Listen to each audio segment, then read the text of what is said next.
Cette semaine, c'est Eric qui nous accueille dans son loft à Strasbourg. Dans les locaux d'une ancienne brasserie, il aménage son intérieur à son image, créatif et inspiré, avec un esprit de récup et de détournement d'objets. On a aimé son côté décalé. Côté shopping, nous avons poussé les portes de la petite boutique de Françoise à Mulhouse, Framboise des Bois Jolis, tout un programme.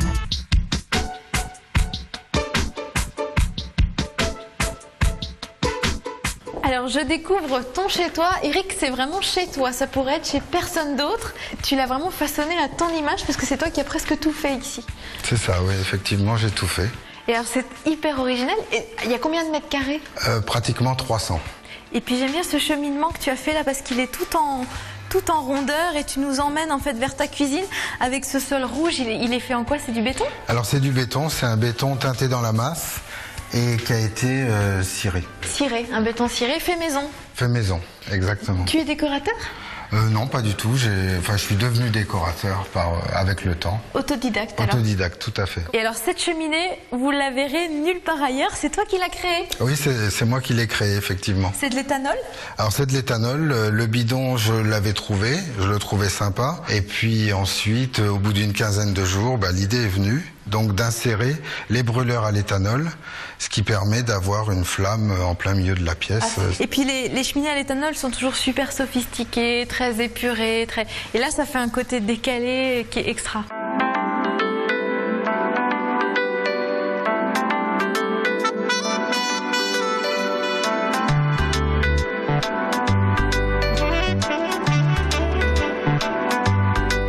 Et alors là, ton salon, pareil, toujours avec des courbes, il est très années 60. J'aime bien tout ce qui est années 50, années 60, années 70. Tout le mobilier de cette époque-là. Et là, on allie l'industriel et les années 60. Alors ça, c'est 50. Années 50, c'est une lampe JLD. C'est les JLD fabrication française qui sont rééditées, on peut les, acheter, mais celle-ci, c'est une authentique. Celle-ci est authentique, oui. Et alors moi, je suis attirée par ces portes. C'est du métal? Alors non, ce sont des portes standards en bois que j'ai simplement peint avec une peinture que j'ai fabriquée. Ah oui, elles sont vraiment standards. C'est vraiment la base des portes? Voilà, donc c'est une peinture à base de poudre de cuivre avec un liant acrylique.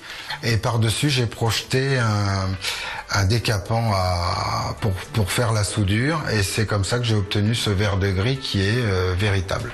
Donc c'est un vrai verre de gris, mais sur une peinture métallique. C'est ça, c'est un vrai verre de gris sur une peinture à base de cuivre. Et donc tu as mis des baguettes là, forcément? Alors ce sont des baguettes en bois. Et l'effet craquelé a été fait avec une pâte. Par contre, pour la couleur de l'effet craquelé, j'ai utilisé du pigment. Mais alors à l'extérieur, là, ça c'est du métal par contre? Alors non, ça c'est du placo-plâtre. Et donc là, ce sont des vrais rivets Eiffel que j'ai moulés. Et tu as fait après une peinture au pigment? Alors après, c'est une peinture que j'ai faite avec des pigments pour symboliser le métal, le temps qui passe et la rouille.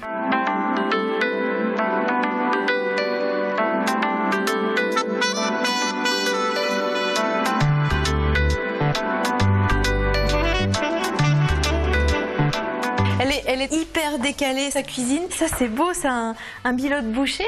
Alors, c'est un bilot de charcutier que j'ai récupéré quand je faisais des travaux pour une cliente. Elle me l'a donné. Et donc, j'ai simplement eu l'idée de rajouter cette plaque en verre pour lui donner une utilité. Oui. Tout en conservant sa côté, oui, parce qu'il a été quand même bien utilisé. On voit qu'il y a eu beaucoup de travail de fait dessus, effectivement. Et c'est la feuille original. Et oui, tu n'aurais pas pu t'en servir comme table, donc du coup, là, il retrouve vraiment une fonction utile et en même temps, on peut vraiment se souvenir de son utilisation. Et alors, cette cuisine, ça c'est de la tôle ondulée? Alors ça, c'est de la tôle ondulée, effectivement, galvanisée.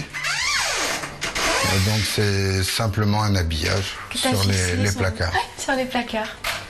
Et ce qui est beau, c'est qu'il est vraiment tout en rondeur. Tout en rondeur, comme beaucoup de choses ici, effectivement. C'est génial. Et alors, au fond de cette cuisine, c'est ton frigo?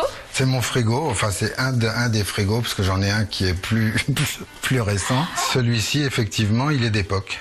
Et il y a écrit frigidaire, donc c'est un authentique frigidaire. C'est un frigidaire des années 50 qui vient des États-Unis. Vous ne devez pas être très nombreux à en avoir un comme ça. Non, je pense pas. Il ne doit pas en rester beaucoup.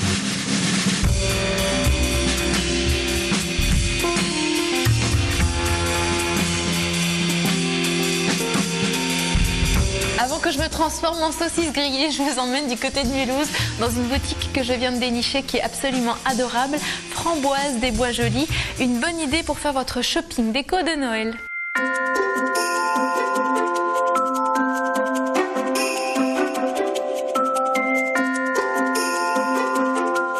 J'aime beaucoup chercher le petit fournisseur en France qui va vous transmettre une passion parce qu'il fabrique son objet, il vous expliquera et après il y a quelque chose qui se crée. Une magie, un produit, ce n'est plus qu'un produit, il y a tout un ensemble. J'ai toujours j'ai toujours eu ma machine à coudre qui me suivait partout. Il y a des créations, quelques créations maison, comme l'incontournable calendrier de l'Avent avec les 24 petits sacs. Donc ça permet de mettre un petit carnet, plein de petites choses dedans. On peut me commander des produits et je les réalise. Des petits coussins pour les chaises, pour décorer les chaises pour Noël. Les petits gnomes dans les pays norvégiens, c'est eux qui apportent les cadeaux de Noël. Et puis des petites choses comme ça. Après, il y a tout ce qui est tradition alsacienne.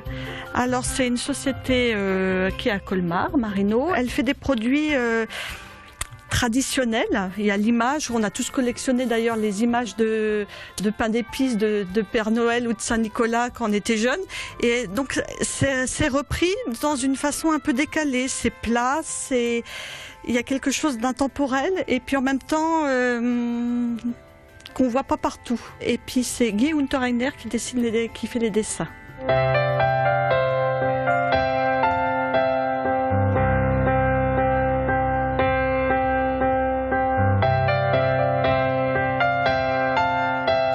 Et j'ai eu aussi un coup de cœur pour la société Melling qui fait des produits, c'est une société danoise et qui fait des petites décorations de Noël, classiques, intemporelles, un peu enfantins. Et puis c'est des petits sujets pour les sapins de Noël, mais aussi qu'on peut accrocher au paquet, qu'on peut décorer toute la maison, les mettre aux clés. Il y a quelque chose de un peu ludique.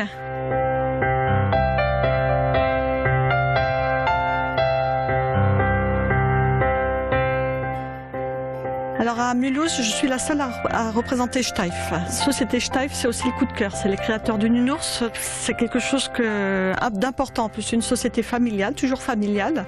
Et ils font des produits adaptés aux saisons, mais il y a toujours le côté pièces rares, puisqu'elles sont numérotées à chaque fois. Et puis celle-ci, c'était une boîte à musique.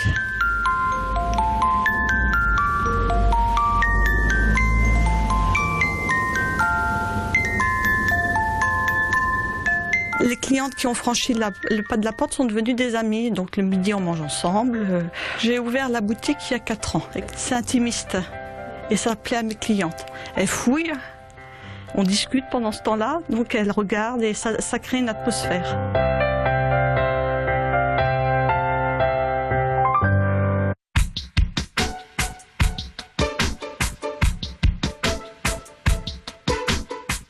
Et nous voici de retour chez Eric à Strasbourg pour la suite de la visite. Tu nous ouvres les portes de ta chambre et quelle chambre!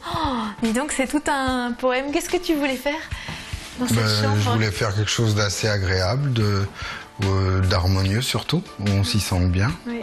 C'est très masculin comme chambre. Ah, je trouve, ouais.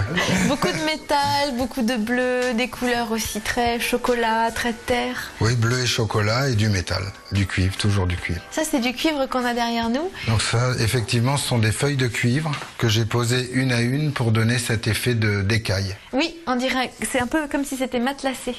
Et alors, c'est quoi cette douche? Ça, c'est le Nautilus dans ta chambre. Là, cette fois-ci, on a du vrai métal. Voilà, c'est du métal. Celui-ci, c'est du zinc qui est oxydé. J'ai laissé l'oxydation et je l'ai posé de cette manière.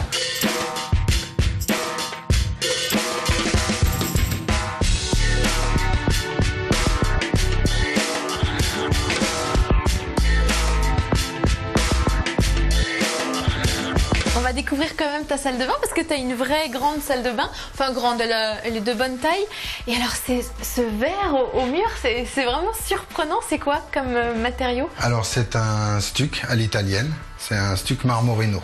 Que t'as fait toi? Traditionnel que j'ai fait moi, donc avec, c'est pas des matériaux qui sont achetés, c'est de la poudre de marbre, de la chaux et des pigments.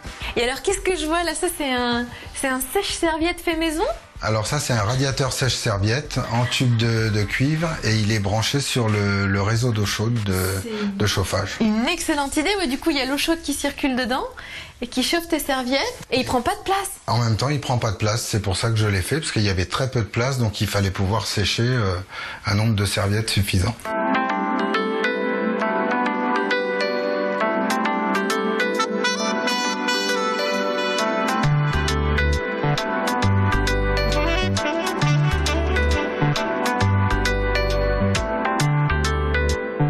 Terminé par la deuxième moitié de ton appartement qui est presque aussi grande que la première, avec ton bureau et l'un de tes ateliers. Et là on voit tout de suite qu'on est dans l'atelier parce que le sol il est brut, il y a de la céramique, il y a des taches de peinture, tu as fait des essais de ragréage un peu partout, des échantillons. Ça fait vraiment l'esprit industriel là du coup. Ah bah oui, là c'est mon atelier effectivement.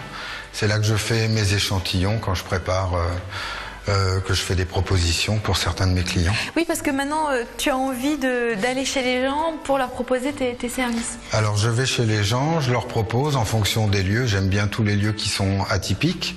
Et puis, en fonction de leurs idées, donc je fais des propositions de déco. Déco surtout, donc peinture, revêtement de sol, c'est ça, les enduits, les murs, les matières et éventuellement des objets design en fonction de leurs besoins. Mais en tout cas... merci de nous avoir ouvert tes portes. On remercie Fred aussi, de la brocante chez Fred, ah oui, c'est vrai. Grâce à qui on s'est rencontrés. Il y avait plein de choses à lui ici. Oui. J'ai aussi à vous annoncer la sortie du tout nouveau Tendance Habitat, le magazine de la déco et de l'habitat en Alsace, qui se met en mode hiver. Pour connaître ses points de distribution, vous allez sur le site internet. Tiens, je te l'offre. Merci bien. Tu auras des bonnes idées pour aménager ton intérieur en mode hiver. On se retrouve bien sûr la semaine prochaine. En attendant, on jette un coup d'œil sur le site internet alsace20.tv pour revoir l'émission. Il y a aussi le blog secretdeco.blogspot.fr. D'ailleurs, si vous avez envie de contacter Eric, je vais noter toutes ses coordonnées sur mon blog. On se retrouve la semaine prochaine. Salut!